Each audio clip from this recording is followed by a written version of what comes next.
Hi everyone, I'm Michael Baltimore here in the studio at Columbus State University in the College of Education and Health Professions.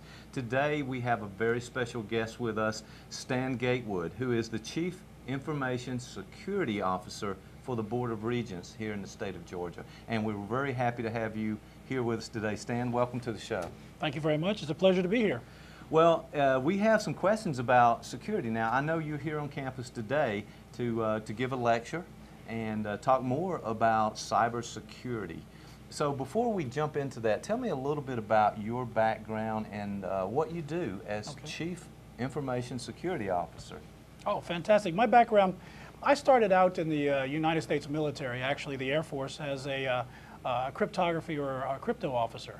I gained some experience from security and privacy there, and then moved into the private sector, where I worked at the AT&T Bell Laboratories as the North American Investigator for Fraud, Waste, and Abuse. From there, I moved to the University of Southern California out on the West Coast as the first CISO, or Chief Information Security Officer. There, moved to Georgia as the CISO, the University of Georgia, out in Athens, Georgia. And today, I'm fortunate enough to have the position as Chief Information Security Officer for the University System of Georgia, which is comprised of 35 institutions and over 400 public libraries. We do such things as information security as well as electronic privacy for the student, faculty, and staff. Wow, it sounds like a very important job, especially in these days when, you know, we have to protect our identity, our privacy, and yet at the same time there's so many open source and open networks out there, if you will, and people, bad guys are out there trying to get this information, trying to do some things that we wouldn't want done. So let's start with this notion of cybersecurity. So tell me what that is. Well, you've heard of the word cyberspace. We're talking about virtual space. We're not talking about physical here. We're talking about virtual space. And we have an existence in cyberspace in that we do our work in cyberspace, we play in cyberspace, we buy, we sell in cyberspace. So we're talking about information that is actually digitized. My job and my position is to protect that information. That is to say the confidentiality, integrity, and availability of that information to our students, faculty, as well as staff. So cyberspace is information and or data that is digitized and out there and is available on the big internet. Wow. I mean, there's so much out there. And, you know, when you just think of all your personal data and just all the things that you do every day, particularly in a university or college setting, you're putting all of those documents out there, and it's about you. And then you have email. And sometimes emails can be personal, sometimes they're professional, sometimes lines are blurred. There's just so much out there. So tell me a little bit about the University System of Georgia and this e-privacy notion. I mean, what are your priorities? Where are you looking? Well, we do have a strategy. We do have a security plan. So we're not just jumping around trying to put out fires here. We actually do have a direction. And our direction, of course, is to do strategic thinking and strategic planning for information systems and information security. We also deal with enterprise risk management. We also work with incident response, and that if we do have some sort of cyber incident or data incident, if you will, we have to be able to not only react to it, how do we handle it, and how do we actually report it. Right. We also have, which I think is the best return on investment, we have security awareness training and education, where we go out and we teach people. We educate them on what is information security, what is cybersecurity, how do I go about securing things, and even why. Why would I want to do such a thing? And I call that the best return on investment because you know and I know you can secure just about anything. Sure. Physically secure it, that is, and even logically secure it by putting usernames and passwords and all sorts of things around it. But the key to the whole thing, the variable in the equation, is people. Right. So if I can get in front of people and actually do such things as awareness, training, and education of the folks, letting them know that this is how we protect it, this is why we protect it, and this is who we are protecting, that's super duper important. Yeah. And last but not least, we have our disaster recovery business continuity, because we must stay in business. We've got to figure out how to react when we have things like natural disasters, second Katrinas, fires, and things like that.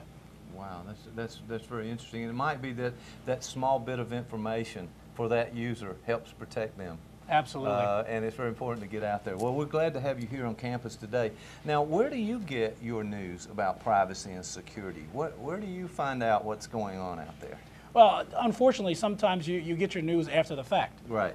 So I do listen to a tremendous amount of online news, and I'm also a member of the Multi-State Information Sharing and Analysis Center. That's the MSISAC.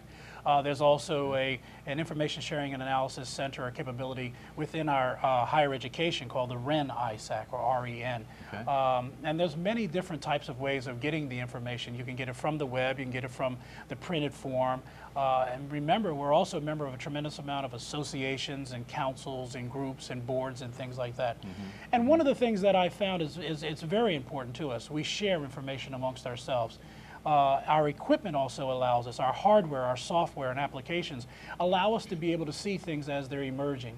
Right. What I mean by that is here on the East Coast, Eastern Daylight Time, we can actually see a snapshot of what's going on in Europe as they're getting ready to go to bed and we're getting ready to wake up. We see this trend is taking place. We see this virus is moving, or we see this particular exploit is happening. We'll see it long beforehand because we're all connected to the internet and we all stay in communications with each other. Yeah, oh, that's great. Well, that makes me feel a little more secure, just as all that's going on there. But now, so what are these security and e-privacy risks? What are the issues? And really, there seems to be so many. How do you address them all? Well, you can't address them all. That's the first thing. You've got to resign to the fact that you're not going to be 100% secure ever. But you go after those things that are critical and important to you, and you lower that risk to an acceptable level. Not acceptable by me, but actually acceptable by the powers that be, the decision makers, the leadership. Right. You present it to them and say, I have these 5 or 6 things that are critical, and here are the risks to those 5 or 6 things. How would you like me to address them? How would you like me to lower the risk? It is at that time they make a decision whether they want to address that risk. They want to lower that risk and putting resources towards that risk or lowering that risk. But to get to a point where you have no risk left whatsoever, that's not going to happen. So yes, we have our enterprise risk management program where we go in and prioritize those things that are critical to us, those things that allow us to stay in business, the business of educating Georgia, educating its citizens and educating our students. Well, once we find out what those things are, we then apply. We go straight forward to those things. Okay. Okay. So as we move in to 2012 coming up, what really are the trends that you're looking at? What do you see for security trends? I know we're putting everything in the cloud these days, you know, and I'm a little concerned about that. I'd like to have it locally on my hard drive right there, and maybe a copy there as well. But there's so many trends out there. What are the security trends coming up? Well, and then that's a very good question, very good question. There's actually a laundry list of trends for 2011, 2012. But I'll start out by saying that, yes, the cloud is very important to us and that we must be able to secure information going into the cloud, while it's in the cloud, and coming out of the cloud. That's super duper important because a lot of folks, well, they ask for this network to be ubiquitous. They ask you've got to be able to get to your information no matter where you are. Exactly. So we put it in the cloud. So people ask for those things. It is now available, but there is risk in having such a thing. I think some of the other trends that are taking place that we're seeing in the industry is, have you noticed that everybody has a mobile device? Everybody has a smart device. Yes. In the form of a telephone or in the form of an iPad or in the form of a tablet or a laptop and so on and so forth. They're wanting to get connected no matter where they are. They wanting to get at their information. They want to run their Twitter. They want to blog. They want to recommend things. They want to share things. And we're communicating with each other using these devices. Those devices are part of our network. And because they are part of our network, they are also a risk on our network and a threat on our network as well. So that's just some of the trends. And what you've also got to keep in mind, too, is people out there today are much more inventive and creative as far as getting at your information. Yes. And you are going to be behind the 8 ball. And what I mean by that is you may solve an issue. The issue may be this virus. You pick this virus apart, you inoculate the virus is gone. But keep in mind, there's 100 more viruses out there just about ready to come in. Right. And they come in day after day after day.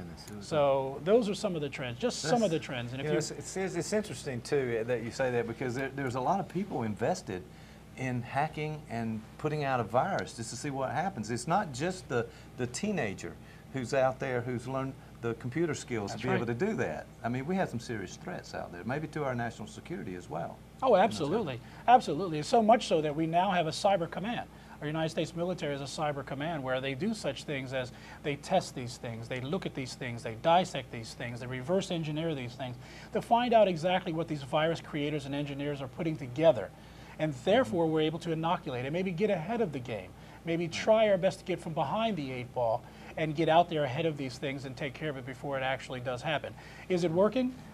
Yes and no. Keep in mind that I can actually, there are hacker tools out on the website, out on the internet that are free and easy to use, very intuitive. So anybody can be a hacker. I guess if you wake up this morning and decide I'm going to change my whole career and I'm going to be a hacker now, well, you can do such a thing. Wow. So it's always a challenge. Never a dull moment. Right, I can imagine. Well, we're glad that you are there. Let me ask you, as we wrap up here today, you're giving a talk here at Columbus State. Now, what are your final comments, your sort of closing comments, and what message do you want to get to our community about cybersecurity and what we can do? And or maybe is there 1 or 2 things that we can actually implement today?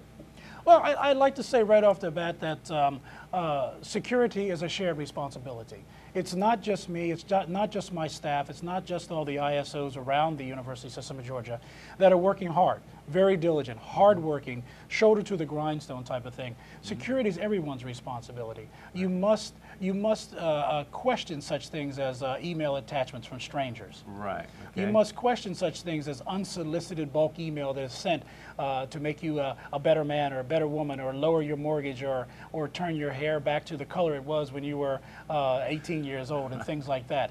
You've got to question those things, so remain conscious, be vigilant, be diligent at all times. And I would say one of the first things that you need to do is whenever there's an opportunity to go to any of these awareness training education courses, even if you take them online or here at Columbus State, go to them, sit and listen to what the security professionals are saying, and exchange ideas and network with people and things like that. Right. I'm not saying you need to spend hundreds of thousands of dollars, although you can, but that does not necessarily mean that you'll be 100% secure. Right, right. Well, that's good information. It is up to us as individuals, and then working together with others. I really appreciate having this time today, Stan, for you to come in and help us here at Columbus State University learn more about cybersecurity and how we protect ourselves and our data in this very difficult time. So thank you, Stan. Good luck with your talk today, and we're glad that you stopped into the studio here and offered this information to us. And folks, we hope it'll be helpful to you, and we'll see you next time right here on coehp.tv.